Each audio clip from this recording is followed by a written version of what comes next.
my stepson Kevin, whom I began living with after remarrying. Kevin had never accepted me as his mother from the beginning, causing me years of hardship. Divorce Dad and get out of this house. Kevin hurled these words at me mockingly as I stood there silently. When I heard Kevin's words, what I felt was not anger, but pity. He had finally crossed a line that should never be crossed. After all the hard work I went through, he managed to get a recommendation to a prestigious university. With his careless words, my husband's conniving son was going to lose everything. All right, I responded quietly, and my husband David, who had been watching from the background, pushed a piece of paper into my hand with a gleeful smile. This will make a great gift for Kevin's acceptance. Fill this out and submit it today. it was a divorce paper. I could feel my body trembling at David's words. As I looked down, shaking, David coldly told me to leave. And with that, the door was mercilessly closed in my face. The words, "You reap what you sow," crossed my mind. Now, I had no reason to show them any leniency. Shaking with anger, I contacted someone to set my long-prepared plan into motion. Soon, David and Kevin would plunge headlong into the abyss. My name is Emily, a 47-year-old part-time housewife. Currently, I live with my husband, David, and my son, Kevin. I have been troubled by David's and Kevin's attitudes for years. However, David and I are both remarried, and Kevin is not my biological child. Therefore, David and I have been living together for about 10 years. When I was 32, I lost my first husband in an accident. I had no children with my first husband, so I thought I would have to live the rest of my life alone, and I was overwhelmed by its length. 5 years later, when I was 37, my boss, who had been taking care of me, suggested a matchmaking meeting with my current husband, David. At that time, I was throwing myself into work to overcome the grief of losing my first husband. To my boss, I must have seemed quite pitiful. Just meet with him once. It's not a bad match for you. With that, my boss quickly set a date for the matchmaking meeting. I reluctantly agreed to my boss's somewhat forceful suggestion. I did so because my boss had been very helpful to me and my late husband, and we were close as a family. Even after my husband passed away, my boss was always there for me. Having lost my parents early and having no other relatives, my boss was like a father to me. Wanting to honor my boss, I decided to meet the man just once. On the day of the meeting, I went with my boss to the restaurant set up for the occasion. There, waiting for us, were David, his father Tom, and David's son Kevin. My boss and Tom introduced us to each other, and we began our meal in a friendly atmosphere. Since my boss and Tom were friends, they were chatting happily. Yes, just as I heard, she is a wonderful woman, Tom said, nodding gently while looking at me. My boss chimed in enthusiastically. Yeah, Emily is really diligent and trustworthy. She's a remarkable person who'd make anyone proud. As the two of them chatted animatedly, David, Kevin, and I quietly picked at our food. I glanced at David and Kevin and noticed they both looked a bit displeased. At that time, David had just gotten divorced, and his son Kevin was only 8.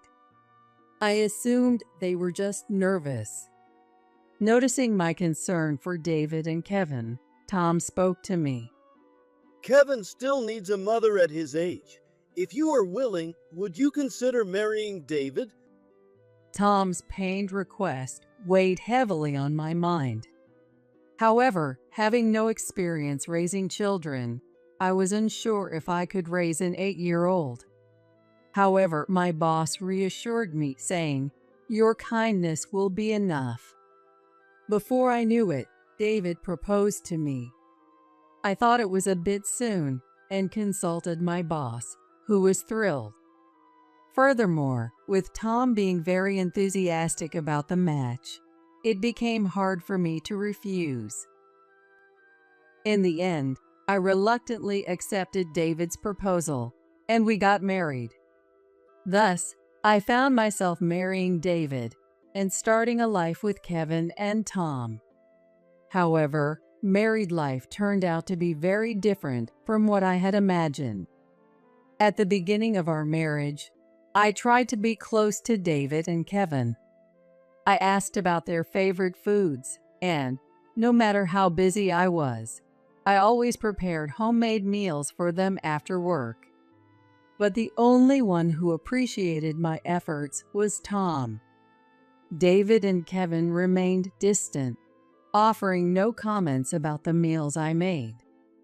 Moreover, neither David nor Kevin talked to me, and I was bewildered by the lack of conversation in our home.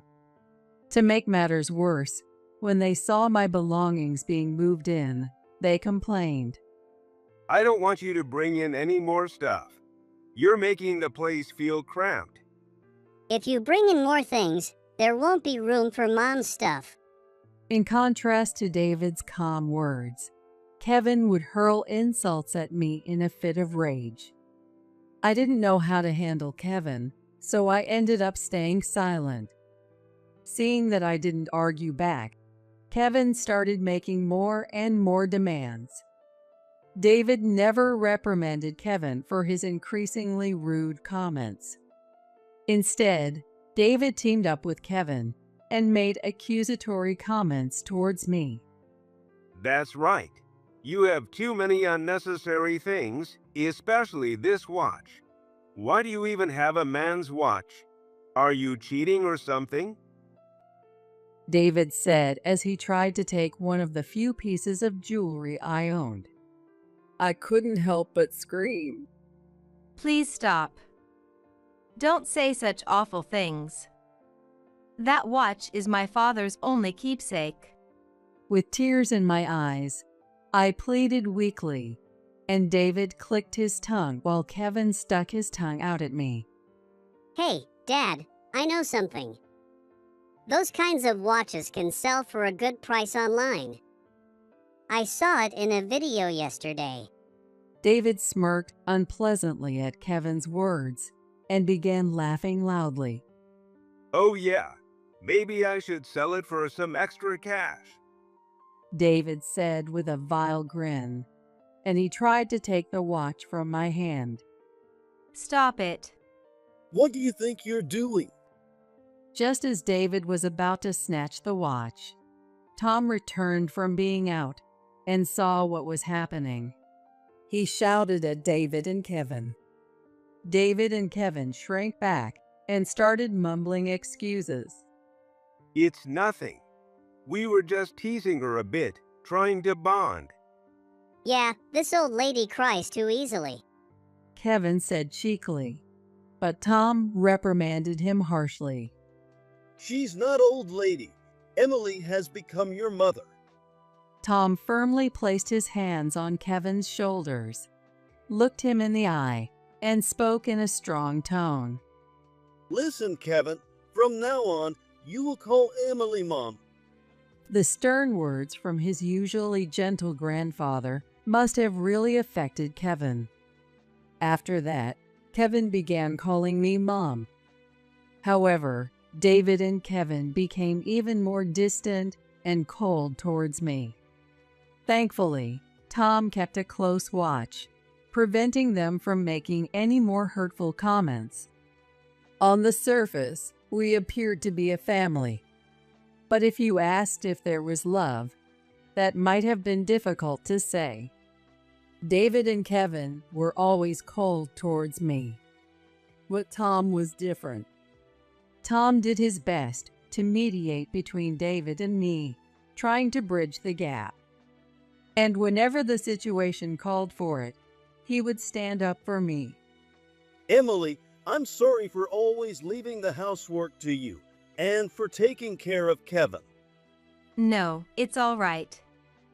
We are family after all. I would smile and answer gently to Tom's kind words. To be honest, my current life was full of hardships. But there was a reason I couldn't change the situation. In truth, Tom had a chronic illness, and it seemed to have worsened since we first met. Tom started missing work more often, and I took care of him during breaks from my job. David showed little interest in his ailing father, leaving most of the caregiving to me. If I were to leave, who would take care of Tom? Thinking this, I couldn't bring myself to abandon Tom and divorce David. Sure, one might think I shouldn't care about Tom since he isn't my blood relative. But I just couldn't think that way. In fact, I lost my father when I was a senior in high school. My mother had always been frail, and my father took care of her while working and raising me. When I was in high school, my mother, who had been bedridden, caught a cold and passed away. For the next 3 years until his death, my father worked tirelessly. In Tom, I saw a reflection of my father from those days. Back then, I was just a kid and couldn't do anything to help my father. I've lived with that regret ever since. So now, abandoning Tom was something I simply couldn't do. Perhaps Tom understood my feelings without me having to say anything. He treated me, who was devotedly caring for him, like his own daughter. I'm really glad Emily married David. David is a hopeless son, but please continue to stay by his side and support him. That became Tom's constant refrain. I always listened with mixed emotions. Even after nearly 6 years of marriage, David and Kevin's attitudes remained cold. The rift between us would likely never be bridged. But for Tom's sake, I turned a blind eye to many things and continued my current life. As long as Tom was there, I could manage to keep going. That's what I thought, until it happened. 7 years into our marriage. It was spring, just as Kevin was entering high school. Tom's chronic illness rapidly worsened, and he passed away. I felt as if I had lost a father for the second time and was consumed with grief every day. As I tearfully mourned Tom, David and Kevin spoke to me coldly. You're not even related by blood, so stop crying so dramatically. Are you after his inheritance? You're so annoying. That's exactly the kind of thing a pathetic old lady like you would think. Their words were so cruel that I couldn't help but argue back. What? We've lived together as a family all this time. Tom treated me like his own daughter. To me, Tom was real family. David turned a cold gaze towards me. Real family? No way. Kevin laughed loudly. After laughing, Kevin sneered. I've never thought of you as my mother, not even once. You're mistaken. I only married you because my dad told me to. David coldly added that I had always been a burden to him. I had suspected their true feelings for a while, but hearing it directly from them tore my heart to pieces. With Tom gone, David and Kevin revealed their true selves and started treating me like a housekeeper. Despite both of us working, David stopped contributing financially and left all the housework to me. As a result, I had to manage the living expenses with my own earnings alone. Things got even worse. Kevin started criticizing my housekeeping and became physically violent. Kevin would throw things at me and hurl insults, saying things like, "The food is terrible, and I don't like the way you fold the laundry." Their treatment of me worsened with each passing day. As their behavior escalated, I began to fear for my safety. Of course, I had thought about divorce. I consulted with trusted people many times and questioned myself repeatedly. With Tom gone, there was no need for me to be tied to this house any longer. But I had made a promise to Tom. His constant refrain, "Please take care of David," bound me. I decided to endure a little longer to honor Tom's last wish. At least until Kevin graduated from high school, I wanted to fulfill my role as a mother. However, the broken relationships never mended. David eventually stopped coming home often, and when he did, he found reasons to be violent towards me. Kevin, influenced by David, started bringing bad friends home and causing trouble. While he was well behaved at school and in the neighborhood, at home he was verbally abusive and sometimes physically violent towards me. He gathered bad friends from who knows where and openly drank and smoked in front of me. I thought his behavior was too out of control and repeatedly tried to reprimand and advise him. "Please, don't do that. I'm saying this for your own good." Shut up. I told you not to act like my mother. With that, Kevin threw a half-empty can and a lit cigarette at me. His friends laughed loudly at the scene. Kevin glared at me and shouted, "Get out of here." And that wasn't all. Not only did Kevin ignore my words, but he also started stealing money from the house out of my purse. I was at my wits' end with Kevin's misdeeds. At this rate, Kevin's future would be truly disastrous. I secretly started making various preparations and subtly consulted an expert about Kevin and David. However, no solution was found. As time passed, Kevin became a senior in high school. Despite my repeated warnings, Kevin continued to hang out with bad friends.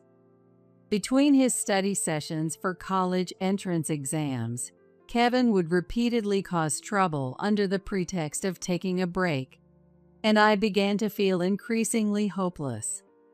Despite everything, Kevin was naturally intelligent and a good student, maintaining his reputation as an excellent student at school.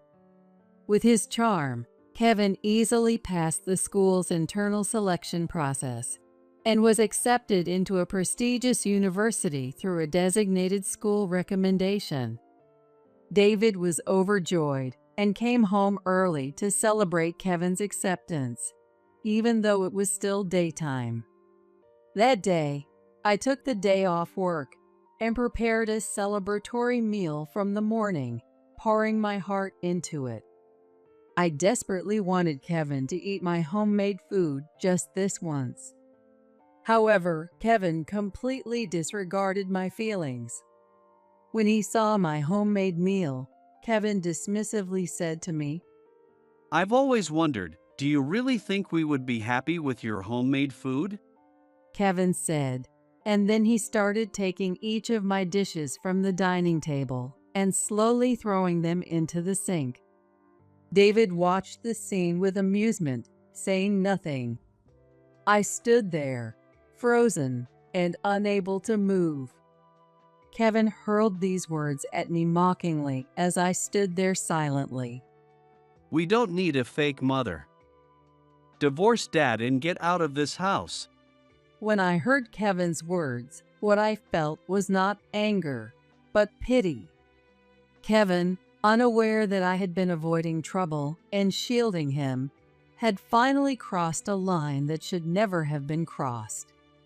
Despite having just been accepted into a prestigious university, with his careless words, David's conniving son was going to lose everything. All right, I understand. I responded quietly, and David, with a pleased expression, handed me a piece of paper. This will make a great gift for Kevin's acceptance. Fill this out and submit it today. David handed me a completed divorce paper. I could feel my body trembling. As I looked down, shaking, David spoke to me in a cold voice. Finally, I can get rid of you. Now I can remarry Julie, who my dad forced me to divorce. Julie was David's ex-wife, Kevin's real mother. David had been secretly seeing Julie the whole time we were married. Tom never got along with Julie and always said she couldn't be trusted. Apparently, she had caused a lot of trouble for David's late mother as well. Yes. Finally, we'll be free from this dreary old lady, Dad. Yeah, unlike that housekeeper, Julie is beautiful and young. David and Kevin laughed loudly. After their laughter, they grinned and pushed me out of the house. We'll throw your stuff outside later.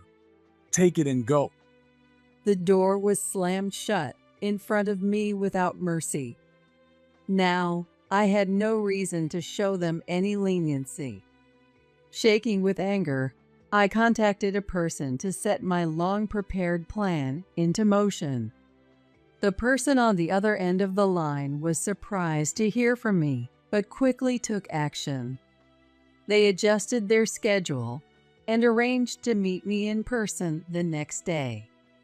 And the next day.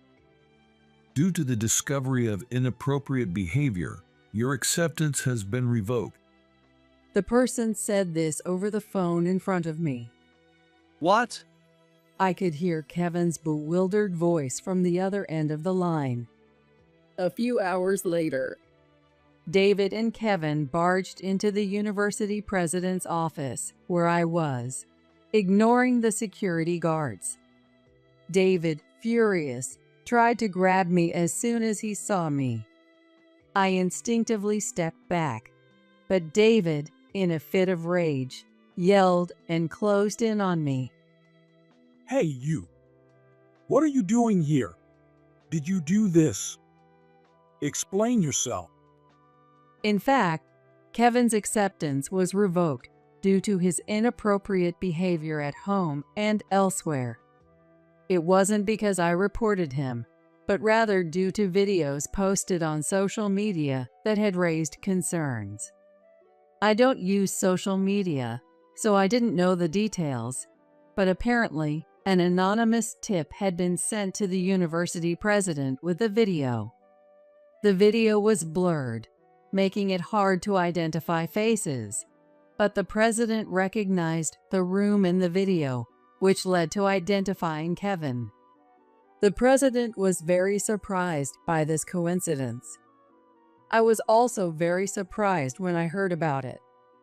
This seems like a perfect example of what goes around comes around. Anyway, the president immediately decided to revoke Kevin's acceptance. David and Kevin, unable to accept this, barged in to confront him directly. They believed that I had ratted them out to the president.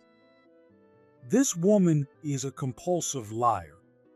You have no idea how much I've suffered because of her. Shouting, David began to tell the president how wonderful Kevin was. And then he started to hurl insults at me. The president's temple twitched as he listened. Stop spouting nonsense. Finally, the president's patience snapped, and he reprimanded David. The president, Mark, was actually my late husband's brother. I had been secretly consulting Mark about Kevin all along. Mark had always treated me like a real sister, and after his brother, my first husband, passed away, he continued to care about me. I also trusted Mark and consulted him whenever I needed advice. Of course, I had told him everything about my remarriage to David and about Kevin. That's why Mark knew all about David and Kevin, as well as the layout and interior of the house we lived in. Mark was genuinely shocked when he saw the video of the accusation and recognized the house he knew. And at that moment, I had contacted him, so he made time to meet with me. I also reviewed the photos Emily took of Kevin's problematic behavior. It's clear who's lying. Saying this, Mark glared sharply at David and Kevin. Intimidated by Mark's authoritative presence and piercing gaze, David was left speechless. I added to the pressure by presenting a business card. Furthermore, I am demanding alimony and property division from you, David. From now on, all communications with me should go through this lawyer. My firm tone made the two fall silent. After glaring at me for a while, David suddenly made a bitter remark. Well, Kevin got into a prestigious university. He can get into another one even now. Kevin chimed in, echoing his father's sentiments. That's right. I wouldn't attend this university even if they begged me. With that, the two stormed out of the president's office. I let out a long breath I had been holding. Mark also exhaled deeply. As March came to an end, I received a call from Kevin. In fact, after that, Kevin was unable to get into the prestigious university he had hoped for. Because he thought he was guaranteed admission through the recommendation, he barely studied in the second half of his senior year. Naturally, his academic performance declined. Kevin, with his high pride, refused to attend any university that wasn't prestigious and decided to take a gap year. Furthermore, Julie, the woman David remarried, was beautiful, but also a spendthrift, an alcoholic, and in debt. Tom had forced David and Julie to divorce because of her debt and alcoholism. It seems David didn't know this, but Tom had told Julie to divorce in exchange for paying off her debts and giving her a settlement. After the divorce, Julie continued her spending habits, racking up more debt she couldn't repay. So she approached David and Kevin to remarry, seeing them as her financial saviors. Kevin tearfully complained to me about it. Mom yells at me, calling me a disappointment because I couldn't get into college. Sniffling, Kevin continued in a pleading voice. You're my real mom. Please help me and Dad. We've reached our limit. We're family, right? His sickeningly sweet voice sent shivers down my spine. What was he saying now? The nerve. Julie probably banked on Kevin's income after he graduated from a prestigious university. Kevin cried, saying that David had taken on a prohibited side job to pay off Julie's debts and had been fired from his major corporation. I'm sorry, but we're not family anymore. You were the ones who wanted it that way. Don't ever call me again. I rejected Kevin and coldly hung up the phone. 5 years passed. I had thrown myself into my work, climbing the career ladder and achieving significant success. One day, I was shocked to hear news of a bomb threat against Mark's University. The perpetrator was Kevin, whose life had allegedly spiraled out of control because he couldn't get into college. I learned this from Mark later. What a terrible grudge. Mark sighed wearily. I couldn't find any words to respond.